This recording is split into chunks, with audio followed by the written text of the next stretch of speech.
मैं लीला माली हमारे YouTube channel में आप सभी का स्वागत करती हूँ। मैं आज भगवान विष्णु की और सेठ जी और सेठानी की कहानी सुना रही हूँ। आप लास्ट तक जरूर सुनिए। एक गांव में एक सेठ और सेठानी रहते थे। वो बहुत ही धनवान थे और उसके घर में कोई संतान नहीं थी। तो सेठानी भगवान विष्णु की भक्त थी।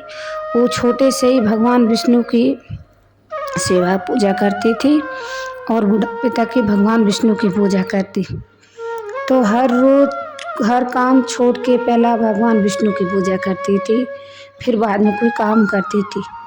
करते करते एक समय के बाद जो उसने भगवान विष्णु को पहले भोग लगाया, फिर बाद में सेठ जी को भोजन कराया। तो सेठ जी को गुस्सा आ गया कि ये क्या है सेठानी, दिन रात तुम भगवान भगवान करती रहती हो, रटती रहती हो, तुम्हारे अंदर कोई काम वाम तुझे समझ में नहीं आ रहा, तो तुम्हें भगवान।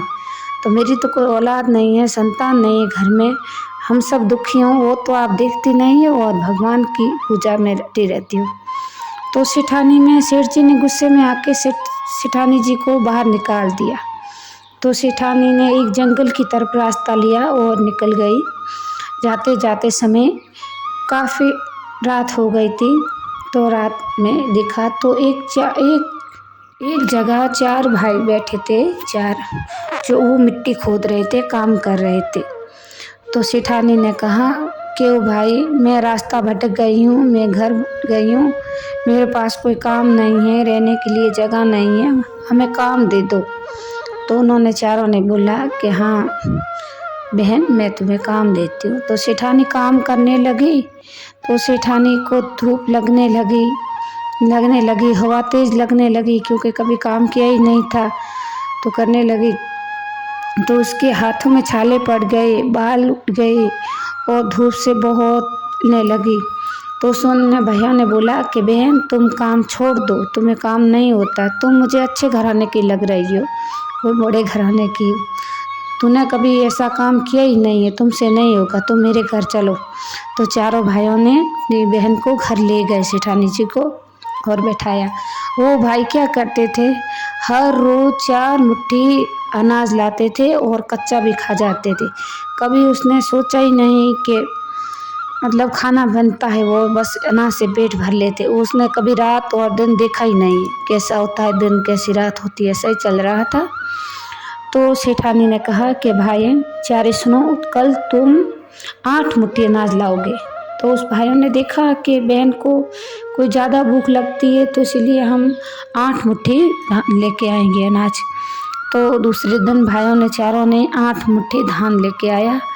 तो बहन ने अच्छा उस अनाज से भोजन बना के भगवान विष्णु को भोग लगाया और भगवान विष्णु से प्रार्थना करी कि भगवान मेरे भाइयों को शुद्धि बुद्धि दे और उसका घर धन और धान से भर दे, इसकी कोई कठिनाई नहीं आए, कोई कमी नहीं रहे। तो ऐसा ही किया करके सब बहन भाइयों को भोजन करा दिया। तो भाइयों ने भोजन लिया तो बोले कि बहना, हमने तो कभी जिंदगी में ऐसा भोजन किया ही नहीं है, कैसे बनाया ऐसा भोजन। तो बहन ने बोली कि तो भगवान का प्रसाद है, बस भगवान विष्णु का भोग है, अच्छा तो होना ही है ना। तो चारों भाइयों ने मिलके भोजन किया और बहन ने भोजन किया बैठ के और करने लगे। रहा था कई टाइम। तो सेठ जी के घर में ऐसा हुआ, जो कोई खाने पीने के लाले पड़ गए, कोई कुछ नहीं रहा, सब धन धान चला गया है, कुछ नहीं। लोग गांव के कहने लगे कि देखो देखो, सेठ तो सेठानी की कमाई का भाग्य का खा रहे थे, आज सेठ जी के पास कुछ नहीं है, देखो के आज कैसी हालत हो गई है। तो सेठ जी ने सोचा कि अब तो सेठानी को ढूंढना ही पड़ेगा, काफ़ी साल हो गए, ढूंढने से भगवान मिलता है, तो सेठानी तो मिलेगी मुझे। तो वो निकल गए, वो जंगल का वही रास्ता जो सेठानी ने लिया था, वो रास्ता ही सेठ जी ने ले लिया और निकले। वही रास्ते आए सेठ जी, तो बोले, वही 4 भाई थे, वही 4 मिट्टी खोद रहे थे। तो बोले, उसको कहा कि भाइयों, तुम क्या कर रहे हो मिट्टी को, तो मुझे कोई काम दे दो, मेरे पास कोई काम नहीं है। तो उन भाइयों ने चारों ने कह दिया कि अच्छा ये काम तुम शुरू कर दो। तो काम शुरू कर दिया उसने मिट्टी खोदने। तो वही हालत हुई सेठ जी की, हाथों में छाले पड़ गए, पसीना छूट गया, बहुत गर्मी से परेशान हो गए, हवा से तेज हवा से बहुत परेशान हो गए कि सेठ जी ने तो कभी लोटा पानी का नहीं भरा था, वो मिट्टी कैसे खोद सकता है, कि वो सेठ जी थे। तो ऐसे हालत में देखी नहीं गई, वो भाई दो दयालु था, देखा नहीं गया। तो सेठ जी ने कहा मेरे घर चलो। तो सेठ जी आए तो सेठानी थी, तो सेठानी कैसे पहचानी, उसने घूंघट काट लिया बड़ा, क्योंकि रिवाज में कोई आदमी आता है घर पे तो घूंघट काट लेती है। तो सेठानी ने बहुत बड़ा घूंघट काट लिया और वो 8 की जगह 10 मुट्ठी धान लाए। तो भोजन बनवाया, अच्छा अच्छा पकवान बना लिया, बना के चारों भाइयों ने भोजन दिया। भोजन देते समय 5वां भोजन परोसने लगी सेठानी, तो भगवान विष्णु ने हाथ पकड़ लिया और उसको भोजन थाली में नहीं आ रहा था। तो बोली कि बहन इतना सारा भोजन पड़ा है, तुम मुझे चारों ने दे दिया और ये भैया आया, इसको तुम भोजन क्यों नहीं दे रही हो? तो पता नहीं, मैंने नहीं, तो भगवान ने, मेरे भगवान ने मना कर दिया मुझे, मेरा हाथ भगवान ने पकड़ लिया। का चारों भाइयों ने शीश झुका दिया कि बहन तुम्हारे भगवान कहाँ है, मुझे दर्शन करा दो। तो सेठानी ने भगवान से आरती की, विनती की, है भगवान हम सबको आज दर्शन दे दो, मेरे भाइयों को दर्शन दे दो।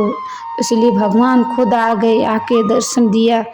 तो उसने दर्शन किए, चारों भाइयों ने दर्शन किया और करके भगवान मैंने तो आपको बहन पाके हम आज धन्य हो गए कि आप मेरे घर में खुद लक्ष्मी जैसी मेरी बहन आई। हम तो कुछ रात दिन में समझे नहीं, हम तो खाने पीने में समझे नहीं, बस 4 मुट्ठी अनाज लाते हैं खाते, और चारों भाइयों का घर धन दान से भर गया, कोई कमी नहीं रही। लिए और सेठानी का घूंघट उठ गया तो पहचान लिया, देखा तो सेठ जी सेठानी के पैरों में पड़ गए कि सेठानी से विनती की, सेठानी जी तुम घर चलो, मैं घर चलना है, मुझे गलती हो गई, क्षमा कर दो। तो भगवान विष्णु ने सेठ जी को क्षमा कर दिया और दर्शन दे के चले गए, घर पे गए, ले गए तो भाइयों ने बहन को विदा किया। तो धन धान दे के बहुत सारा खुशी से विदाई से विदा कर के आगे गए। तो भगवान के जैसे सेठानी के पैर पड़े तो सेठानी का सेठ जी का काम धंधा सब लग गया, शुरू हो गया था। और थोड़ा टाइम में सेठ जी मानने लगे हाँ भगवान है, तो दोनों ही भगवान की विष्णु की भक्ति कर रहे थे। कुछ समय बाद में उसके घर में एक संतान भी हो गई। तो इसलिए कहते हैं कि जो नारी करती है तो वो भले के लिए अच्छा काम करती है, तो आप साथ दीजिए, मना मत कीजिए कि भगवान विष्णु की भक्ति सबसे बड़ी है। जो नारी कहती है वो सच है।